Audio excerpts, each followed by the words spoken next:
بسم اللہ الرحمن الرحیم ان اللہ اصطفى آدم ونوحا وآل ابراہیم وآل عمران علی العالمین ذریۃ بعضها من بعض واللہ سمیع علیم صدق اللہ العظیم ان اللہ اصطفى آدم ونوحا وآل ابراہیم، بے شک اللہ نے انتخاب کیا آدم علیہ السلام کا اور نوح علیہ السلام کا، وآل ابراہیم اور ابراہیم علیہ السلام کی آل کا، وآل عمران علی العالمین اور آل عمران کا جہان والوں پر، ذریۃ بعضها من بعض جو ایک دوسرے کی اولاد ہیں، واللہ سمیع علیم اور اللہ سب کچھ سننے والا جاننے والا ہے۔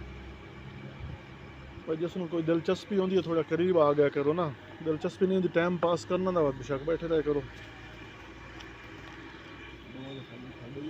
ان اللہ اصطفى آدم ونوحا وآل ابراہیم وآل عمران، پیچھے صورت بقرہ اس کے اندر اللہ تعالیٰ نے زیادہ تر خطاب فرمایا یہود کو، اور یہ صورت آل عمران ہے، اس میں زیادہ تر خطاب نصارہ کو ہے۔ اللہ تعالیٰ نے نصارہ کو قرآن حکیم میں بڑا کھل کر بیان کیا ہے، کیونکہ یہ نصارہ انہوں نے امت محمدیہ کے ساتھ رہنا تھا، آپ صلی اللہ علیہ وسلم کی امت کے ساتھ کیوں رہنا تھا، اور یہ آخری حضرت عیسیٰ علیہ السلام کی امت ہے، اور اس کے بعد یہ آخری امت ہماری ہے، یعنی آپ صلی اللہ علیہ وسلم کی امت ہے۔ تو انہوں نے مل کر رہنا تھا، اس لیے اللہ تعالیٰ نے حضرت عیسیٰ علیہ السلام اور ان کی نانی کا ذکر فرمایا، ان کی پیدائش کا ذکر فرمایا، عیسیٰ علیہ السلام کی مکمل جو ہے نا حیات بیان فرمائی، تاکہ جو ہے نا نصارہ کو کوئی شک و شبہ باقی نہ رہے۔ اور اللہ تعالیٰ نے ان آیات میں جو ابھی میں نے آیت پڑھی ہیں، اس میں تو عمومی طور پر آل عمران کا ذکر فرمایا، اور آگے جو ہے نا کافی دور تک، یعنی یہ صورت آل عمران میں آگے حضرت مریم، عیسیٰ علیہ السلام کی پیدائش، عیسیٰ علیہ السلام کے ساتھ معاملات جو ہوئے وہ کافی دور تک آگے بیان کیے ہیں، تاکہ جو ہے نا نصارہ کو بھی پتہ چل جائے کہ جو ہمارے بارے میں وہ غلط عقیدہ رکھتے ہیں وہ ان کا ٹھیک نہیں ہے، جو غلط نظریے رکھتے ہیں وہ درست نہیں ہے۔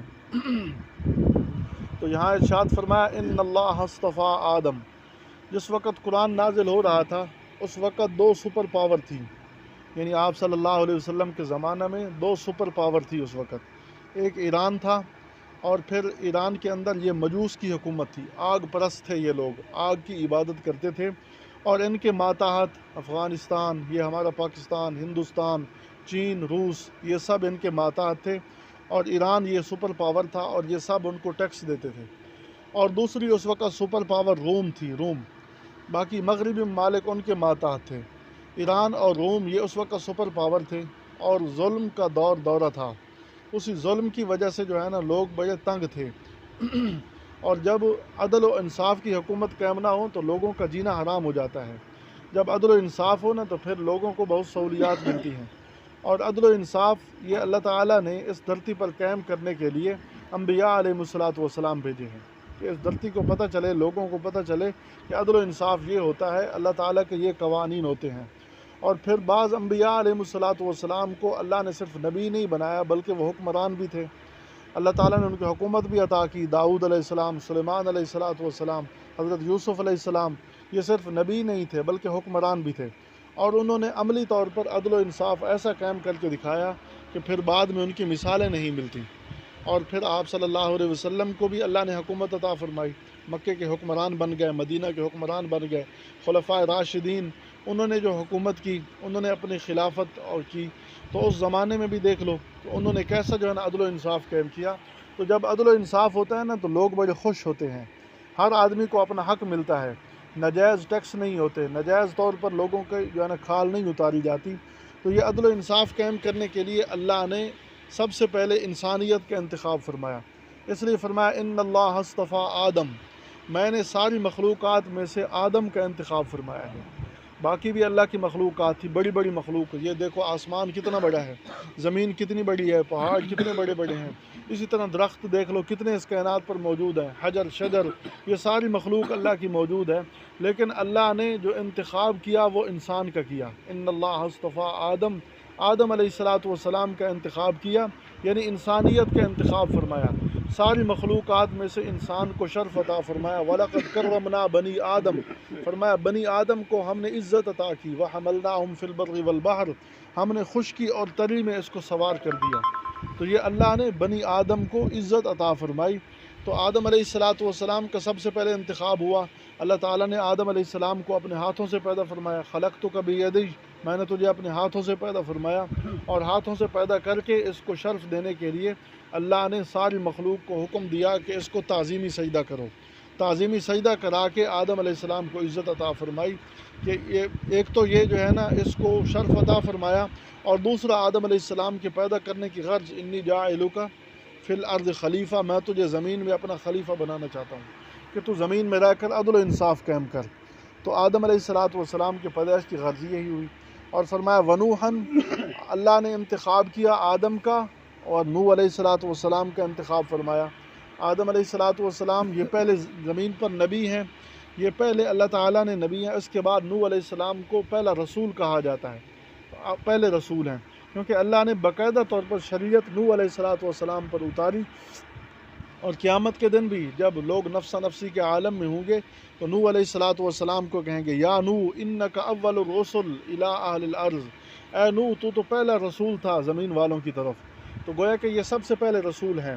اور لوگ کہیں گے کیا تو نہیں دیکھ رہا، الا تری الی ما نحن فی، ہم کس مصیبت میں پڑے ہوئے ہیں، کیا تو نہیں دیکھ رہا.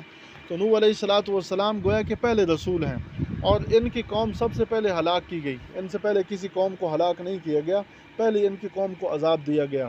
تو یہ اللہ کے نافرمان ہوئے ان کی قوم، تو اللہ تعالیٰ نے ان کو عذاب میں مبتلا فرمایا. تو فرمایا کہ نوح علیہ السلام ان کو آدم ثانی بھی کہا جاتا ہے، کہ جو لوگ ان کے اس وقت جب عذاب آیا تو ہلاک ہوئے، ان میں سے تھوڑے سے بچ گئے، ان میں سے آگے اللہ نے نسل چلائی. آگے فرمایا وآل ابراہیم، اللہ نے آل ابراہیم کو منتخب فرمایا. ابراہیم علیہ السلام سے کچھ امتحان لیے، ان امتحانوں میں ابراہیم علیہ السلام کامیاب ہوئے. تو اللہ تعالیٰ نے فرمایا انی جاعلک للناس اماما، اے ابراہیم میں تجھے لوگوں کا امام بنا رہا ہوں، لوگوں کا پیشوا بنا رہا ہوں. ابراہیم علیہ السلام نے فرمایا یا اللہ اکیلا مجھے نہیں، ومن ذریتی، میری اولاد میں سے بھی کچھ کو بنا دے. اللہ تعالیٰ نے فرمایا ٹھیک ہے تیری میں دعا قبول کرتا ہوں. اور ایسے طور پر دعا قبول کی کہ اللہ تعالیٰ نے ہزاروں نبی ان کی نسل میں سے بھیجے، ہزاروں نبی. اسحاق علیہ السلام کی نسل میں سے یعقوب علیہ السلام، یوسف علیہ السلام، یہ موسیٰ علیہ السلام، یہ داؤد علیہ السلام، سلیمان علیہ السلام، یہ سب جو ہے نا یہ حضرت ابراہیم علیہ السلام کی آل میں سے ہیں. اور بنو اسماعیل کو نواز دیا کہ نبی آخر الزمان محمد الرسول اللہ صلی اللہ علیہ وسلم کا انتخاب انہی میں سے فرمایا. تو گویا کہ اللہ نے فرمایا کہ میں نے آدم کا انتخاب کیا، نوح علیہ السلام کا انتخاب کیا، آل ابراہیم کا انتخاب کیا. آگے آل عمران فرمایا، آل عمران کو منتخب فرمایا. آل عمران، یہ عمران دو ہیں، ایک ہے عمران حضرت موسیٰ اور ہارون علیہ السلام کا والد، اس کو بھی عمران کہتے ہیں. وہ ان کا تذکرہ یہاں نہیں ہے، یہاں دوسرے عمران ہے، یہ مریم کے باپ ہیں. آگے مریم کا ذکر آ رہا ہے، حضرت مریم سلام اللہ علیہ، آگے ان کا ذکر آ رہا ہے. یہ ان کے باپ ہیں. یہ عمران، یہ نبی نہیں تھے لیکن اللہ نے ان کو بیت المقدس کا امام بنایا تھا. یہ حضرت زکریا علیہ السلام کے زمانے میں ہیں. تو گویا کہ آل عمران کا بھی انتخاب ہوا. آل عمران کا انتخاب یہاں مراد یہی مریم سلام اللہ علیہ ان کے والد ہیں، کیونکہ یہ انتخاب اس واسطے فرمایا کہ آگے حضرت عیسیٰ علیہ السلام کا ذکر آ رہا ہے، تفصیلی طور پر ذکر آ رہا ہے.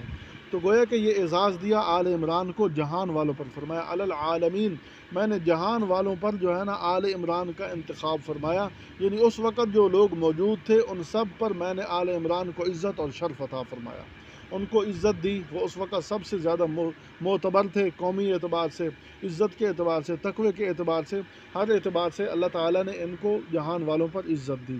آگے فرمایا ذریۃ بعضھا من بعض، یہ سب ایک دوسرے کی اولاد ہیں. ساری کائنات آدم علیہ السلام کی اولاد ہے، ان کا باپ آدم ہے. پھر آدم علیہ السلام کی نسل سے نوح علیہ السلام ہے، نوح علیہ السلام کی نسل سے آل ابراہیم ہے، آل ابراہیم سے آل عمران ہے. یہ سب ایک دوسرے کی اولاد ہیں، یعنی سب کو اللہ نے عزت اور شرف عطا فرمایا۔ فرمایا واللہ سمیع علیم، اور اللہ سب کچھ سننے والا جاننے والا ہے، کہ اللہ تبارک و تعالی ہر کسی کے قول سنتا ہے کہ کون کیا بات کر رہا ہے، اور ہر کسی کے دل کے حال سے واقف ہے، کہ اللہ تعالی سب کچھ جاننے والے ہیں۔ تو آگے آل عمران کا ذکر شروع ہو رہا ہے، آگے ان اللہ اصطفیٰ سے آگے اذ قالت امرأۃ عمران رب انی نذرت، عمران کی بیوی نے جو منت مانی اس کا ذکر ہو رہا ہے۔ اس کے بعد جو ہے نا مریم کی پیدائش، مریم کی جو ہے نا ان کی کفالت، اور پھر عیسیٰ علیہ السلام کی پیدائش، عیسیٰ علیہ السلام کے بارے میں لوگوں کے نظریات، ان کا جو ہے نا دوبارہ زندہ ہونا، آسمان پر اٹھایا جانا، اور پھر نصارہ کا وفد جو آیا تھا ان کا مباہلہ، یہ سب آگے اسی نصارہ کا ذکر ہے۔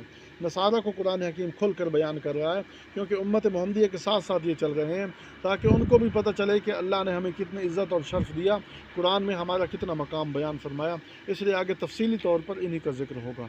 اللہ تعالیٰ یقین نصیب فرمائے، آخرت کی تیاری کی توفیق عطا فرمائے۔